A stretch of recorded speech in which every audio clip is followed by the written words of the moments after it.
अब से चंद घंटों के बाद नरेंद्र मोदी साहब थर्ड टाइम प्राइम मिनिस्टर बनने के लिए ओथ लेंगे और इस सेरेमनी के लिए पूरी दुनिया के लीडर्स भारत पहुंच रहे हैं।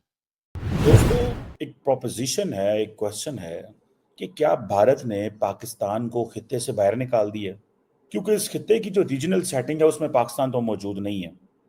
एक बार फिर प्राइम मिनिस्टर मोदी जो हैं वो भारत के प्राइम मिनिस्टर का ओथ लेंगे और उसमें जी फॉरेन ऑफिस ऑफ पाकिस्तान की तरफ से ये कहा गया है कि पाकिस्तान को अभी तक कोई इनविटेशन नहीं मिला, लेकिन साथ साथ ये भी है कि प्राइम मिनिस्टर शहबाज शरीफ साहब ने अभी तक मुबारकबादी भी नहीं दिया। नमस्कार मित्रों, ऐसा लग रहा है कि तीसरे टर्म में भी पाक चीन पर कठोर बने रहेंगे मोदी जी, क्योंकि शपथ ग्रहण का न्योता पाकिस्तान को न देकर मोदी जी ने संकेत दे दिया है और इसे पड़ोसी बिलबिला उठे। तीसरी बार लोकसभा चुनाव जीतकर आए नरेंद्र मोदी अपने गठबंधन दलों के सहयोग से तीसरी बार पीएम पद की शपथ लेने जा रहे हैं। उनके शपथ ग्रहण समारोह से पाकिस्तान में खलबली मची हुई है। हाँ मित्रों, कोई पाकिस्तानी कह रहा है कि क्यों नहीं बुलाया, बुलाना चाहिए था। तो कोई कह रहा है कि भारत जैसे दूसरे देशों की मदद करते हुए वैसे पाकिस्तान की क्यों नहीं करता। परंतु वो लोग भूल जाते हैं कि उनके इतने पाप हो चुके हैं। पाकिस्तान को पहले दहशतगर्दी बंद करनी पड़ेगी। तो चलिए आइए देखते हैं कि न्योता ना देने पर पाकिस्तानियों का क्या कहना है। इस वक्त एक चर्चा है कि अब से चंद घंटों के बाद नरेंद्र मोदी साहब थर्ड टाइम प्राइम मिनिस्टर बनने के लिए ओथ लेंगे और इस सेरेमनी के लिए पूरी दुनिया के लीडर्स भारत पहुंच रहे हैं। लेकिन पाकिस्तान के प्राइम मिनिस्टर शहबाज शरीफ साहब को नरेंद्र मोदी साहब की तरफ से इनवाइट नहीं किया गया उस सेरेमनी के लिए जिसमें शेख हसीना वाजिद पहुंच चुकी हैं इंडिया। जनाब, एक चर्चा रहा और एक हंगामा हो गया ये देखकर कि इलोन मस्क ने अचानक से एक ट्वीट दाग दी।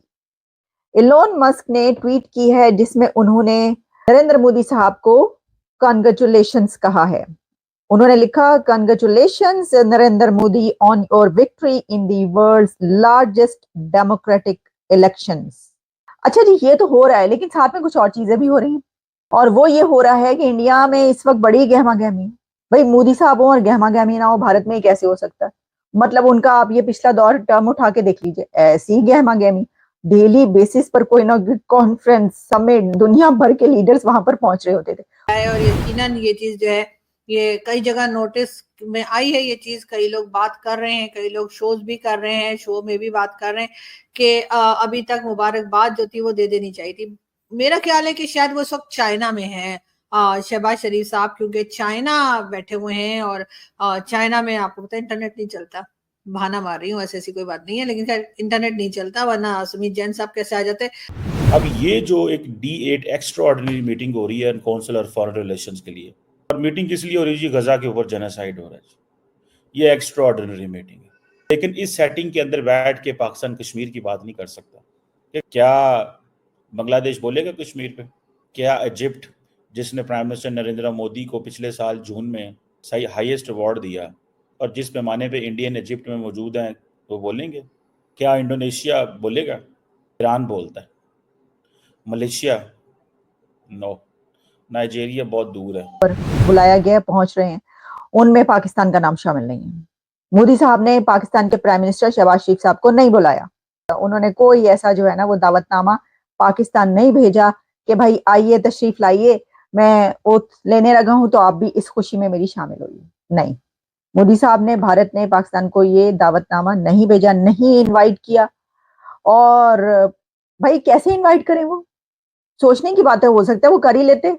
आप उनको पहले मुबारकबाद तो दीजिए, शहबाज शरीफ साहब उनको मुबारकबाद दें और कहें, बल्कि इनको कहना चाहिए सानू नहीं बुलाया, हमें क्यों नहीं बुलाया आपने?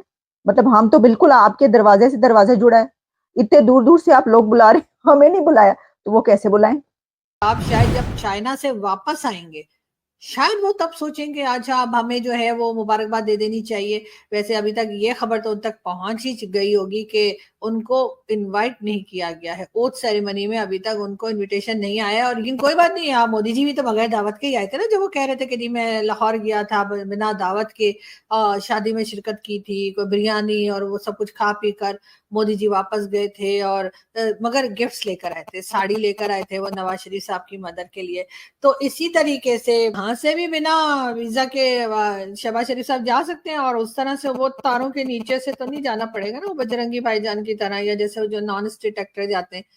प्राइम मिनिस्टर हैं तो ऑब्वियसली तरीके से जाएंगे, बता देंगे कि जी हम आ रहे हैं, ठीक है इनविटेशन नहीं है लेकिन हम फिर भी आ रहे हैं। जब पाकिस्तान की कोई ऐसी आउटरीच हो, कोई भी नहीं है, क्योंकि इंडिया को सपोर्ट हासिल है अमेरिका की, और वो सारे का सारा उन्होंने अपना एक इन्फ्लुएंस रखा हुआ। इंडिया को जो ग्लोबल साउथ के हवाले से जो उनको वो हासिल है, वो तो ज़बरदस्त अपनी लाइन खेल रहे हैं यार।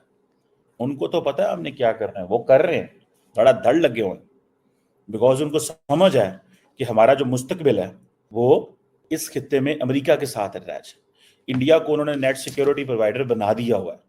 हम तो डिपेंडेंट हैं या टर्की के ही हैं, चाइना के। सो मानना पड़ेगा कि इंडिया ने हमारे लिए इस खित्ते में अंदर चॉइसेस कम कर दी हुई हैं, क्योंकि इंडिया ने बाकी ममालिक को साथ में ला लिया है ना।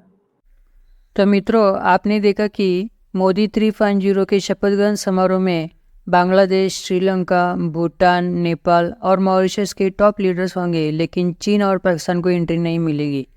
बांग्लादेश की प्रधानमंत्री शेख हसीना भी इस शपथ ग्रहण समारोह में शामिल होंगे। प्रधानमंत्री मोदी और शेख हसीना के बीच 5 जून को बातचीत हुई। सूत्रों के मुताबिक इस फोन कॉल में ही पीएम मोदी ने शेख हसीना को शपथ ग्रहण समारोह में शामिल होने का न्योता दिया, जिसे उन्होंने स्वीकार भी कर लिया है। अभी बांग्लादेश के अलावा मालदीव, मॉरिशस, श्रीलंका, भूटान और नेपाल को मोदी 3.0 के शपथ ग्रहण में शामिल होने का न्योता भेजा गया है। अभी तक ये साफ नहीं है कि मालदीव के राष्ट्रपति मोदी इस समारोह में शामिल होंगे या नहीं। पाकिस्तान के साथ भारत की राजनीतिक संबंध अपने सबसे निचले स्तर पर है। दोनों देशों के बीच बातचीत बंद है, व्यापार बंद है। पाकिस्तान के खिलाफ भारत के इस स्टैंड में बदलाव की कोई उम्मीद नहीं है। यानी जब तक पाकिस्तान आतंक को बढ़ावा देता रहेगा तब तक उसके साथ बातचीत या व्यापार नहीं होगा। लेकिन कुछ पाकिस्तानियों की उनकी अपनी देश की हालत खराब होते हुए दिख रही है, तो बेचारे अपनी तरफ से मोदी जी को खुश करने की कोशिश कर रहे हैं। शायद मोदी जी पिघल जाए। तो मित्रों, वीडियो अच्छा लगा हो तो लाइक, शेयर, सब्सक्राइब करना ना भूलें। धन्यवाद।